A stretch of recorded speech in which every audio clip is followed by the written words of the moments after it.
Hi, I'm Dennis Lott, the 2009 Aero Back on the Road winner. And we're going to do a quick pre-trip on the truck here.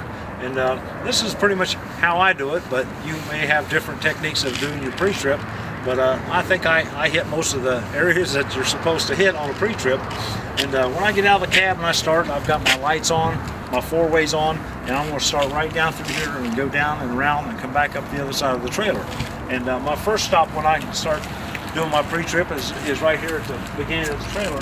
I'm going to check my airlines, make sure that they're still hooked up and that they're hooked to the tractor also.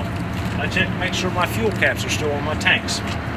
Once I finish this, I move into the tire area and I just kind of look underneath to make sure that fifth wheel pin is shoved in, and then I'm going to thump my tires and inspect them to make sure there's no rocks, any bolts, nails, or anything in my tires. If there's a rock, I can just take my tool and flip the rocks out to keep from hitting somebody's windshield as I go down the road and the tires flex and the rocks come out.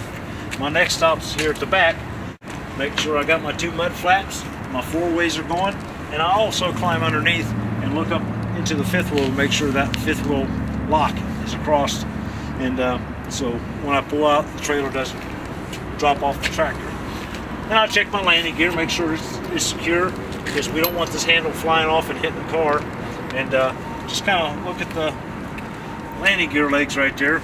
And then as I work my way on back, I check this trailer is a newer trailer, so it's got the fender skirts. To deflect the air, I'm checking to make sure that they're secure, they're not coming loose. And I stop at my first light here, and I'm wiping off the lights as I go to make sure that they're clear of any dust or debris. And then come on back here, and I'm going to look underneath the trailer because I like to look at the pins that lock my tandems in to make sure that they're still out where they're supposed to be, as they are. And then again, I'm going to look at the lug nuts, make sure I don't see any rust marks, because if rust marks means you may have a lug nut coming loose. And again, I'm going to pump the tires and make sure there's no nails, bolts, rocks, or anything in the tread. And at the beginning of the week, I'll also check the air pressure. On these trailers right here, we have the air system that always puts air into the tires. So if a tire loses air going down the road, it's replaced and pumps the tire back up to where it's supposed to be. And then I start on back to the back of the trailer, check, make sure two mud flaps on the back of the trailer are there, and checking my lights, make sure my lights are working, and wipe any dust or dirt off of them.